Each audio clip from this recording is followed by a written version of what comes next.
स' दिनैनि थांखिया जाबाय एसे दय मिसानासो जादोंमोन आरोखि मिसानाथिङा मा जादों माने माबा फिल्मनि ट्रेलार लन्च खालामनो सानदोंमोन सोरबा सोरबा but it's not trailer second poster official poster स' सेकेन्ड अफिसियेल पस्टारखौ जों लन्च खालामगोन मोनब्रै स्ट'रि दङ खिन्थु मोनब्रैबो स्ट'रिया रिलेटेड आरोखि बे मोनसेजों बे मोनसेया रिलेटेड गोजा एन्ड स्ट'रिया जाबाय ओरैबायदि साब्रै सेंग्रा जायनोखि माबा मोनसे गोदान खामानि मावनो नागिरो लाइफआव लाइभलिहुडनि थाखाय जायफोरा माने जेबो नुराखै बिसोर कनफिउज खिन्थु गोदान खामानि मोनसे खालामनो नागिरो बिसोरो एन्ड सेकेन्डआ जाबाय सासे उइद' माने उन्दै बैसोआव जोंनाथ' हाबा जायोना उन्दै बैसोआवनो जेनेबा उन्दै बैसोआव हाबा जानानै उइद' जाबाय ओमफ्राय लास्टआव लाइफ स्ट्रागोल खालामनो गोनां जायो स' बेखौनो लास्टआवहाय बेखौ उनावहाय दायना होननानै दायनि होननानै बुथारो आरोखि बे बुस्थुआ स' जों दायनिखौ बेहाय एकदम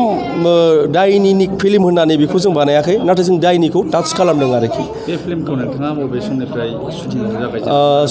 शुटआथ' जोंना जेनेबा थांनाय जोङो जुनाव फार्स्ट ट्राइ खालामदोंमोन नाथाय अखानि थाखाय जोङो 2 मान्थ बेक खालामनांदों आरोखि माने 1 मान्थनि उनाव जों खालामबाथाय एगेन अखा हालायबाय ओमफ्राय जों आगष्टनि 6निफ्राय मा खालामनो हादों फिल्मखौ मोगथाङाथ' अलरेडि गासिबो जाखाजोब्बाय जों दा फेस्टिभेल एटेन्ड खालामगासिनो एटेन्ड माने सिलेक्ट जायैनि बाथ्रा बाट जों हरगासिनो फिल्मखौ ओमफ्राय नेसनेल एवार्डआबो जों हरदों ओमफ्राय अफिसियेल रिलिजखौ जोङो मस्ट प्रबेबलि आफ्टार 3 मान्थ्स 3-4 मान्थ्स जों अफिसियेल रिलिज खालामगोन फावखुंगुरा गासिबो गोदान आरोखि आंनि फार्स्ट फिल्म ओमफ्राय जेसेबां एक्टर एक्ट्रिस दङ फार्स्ट टाइम केमेरानि मोखां खामानि मावदों एक्सेप्ट रुबुल बर' नोंथांमोना मिथिखागौदां रुबुल बर'नि सासे जोंहा माबा दङ भिलेन नेगेटिभ रल खालामो